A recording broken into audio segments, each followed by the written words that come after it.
আসসালামু আলাইকুম, সবাইকে আমার চ্যানেলে স্বাগতম। আশা করি সবাই ভালো আছেন। আজকের ভিডিওর টপিক হচ্ছে গোপন তথ্য জানার মন্ত্র। যে কোনো গোপন তথ্য জানতে পারবেন। হাজিরা দেখাও হতে পারে, এটা হাজিরা দেখাও। আর মনে করেন যে আপনি কারো কোনো গোপন তথ্য জানতে চান, সেটা জানতে পারবেন। আপনার স্ত্রী, স্বামী অন্য কারোর সাথে সম্পর্ক করতেছে কিনা এটা জানতে পারবেন। কেউ কোনো কিছু চুরি করছে কিনা সেটা জানতে পারবেন। তার মনের যে কোনো কথা জানতে পারবেন। প্রেমিক প্রেমিকার যে কোনো গোপন তথ্য জানতে পারবেন। এই জন্য এই মন্ত্র আর কি। তো প্রথম থেকে পুরো ভিডিওটা না টেনে শেষ পর্যন্ত দেখুন। আমার চ্যানেলটা সাবস্ক্রাইব করবেন, লাইক কমেন্ট শেয়ার করবেন।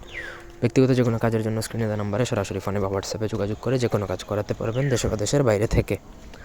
তো মূলত আপনি যদি কাউকে সন্দেহ করেন, তারপর আপনি আপনার শত্রু চিনতে পারতেছেন না, এরকম হওয়া, অথবা কে আপনার ক্ষতি করতেছে ইত্যাদি যে কোনো ধরনের গোপন কিছু জানতে হলে যে মন্ত্র দেখতে পাচ্ছেন, ইসমে আজম, তারপর হচ্ছে দোহাই মোহাম্মদ পীর এনে দে দোহাই পয়গম্বর, অমুকের জায়গায় যার মনের খবর জানতে চান, গোপন তথ্য তার নাম মনশির যে থাকে, আবার অমুকের জায়গায় তার নাম অমুকের মনে জানাও, মোর কানে দোহাই মা ফাতেমা কি। এই হচ্ছে মন্ত্র। আমার পারমিশন নিয়ে অনুমতি সাপেক্ষে মুখস্থ করলে তবেই সিদ্ধ হবে। সিদ্ধ হওয়ার পর আপনি যে কোনো সময় এটা প্রয়োগ করতে পারবেন। নিয়ম হচ্ছে, আপনি যে ব্যক্তির থেকে যেই গোপন কথাটা আপনি জানতে চান তার সঠিক নাম এবং পিতার নাম এবং আনুমানিক বয়সটা স্মরণ করবেন। করে রাত্রে দ্বিপ্রহর মানে মধ্যরাতের পর আপনাকে আতরাত সেতারার সময়, আতরাত সেতারা এটা আপনি পঞ্জিকা থেকে বের করে নেবেন, সেতারার উপর নজর রাখবেন। মানে আতরাত সেতারার মধ্যে চোখ দিয়ে বা চোখ আতরাত সেতারাটা দেখে আপনি নজর রেখে এই যে মন্ত্র যেটা 21 বার পাঠ করতে হবে এবং ঘুমিয়ে পড়তে হবে।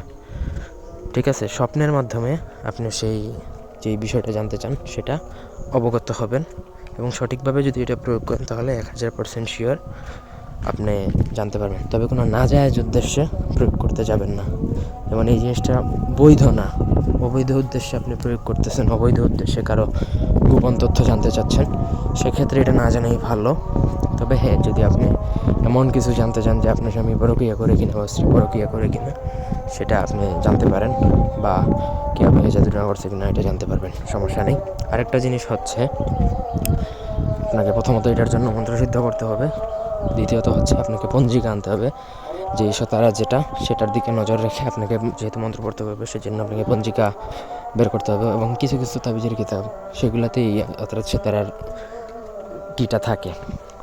তো আরও বিস্তারিত জানতে চাইলে অবশ্যই আমার সাথে যোগাযোগ করতে পারেন, ব্যক্তিগত কাজেও যোগাযোগ করতে পারেন। কারো জাদুটনার বই বা জিনিসপত্র প্রয়োজন হলে আমার সাথে যোগাযোগ করে আপনারা চাইলে নিতে পারবেন।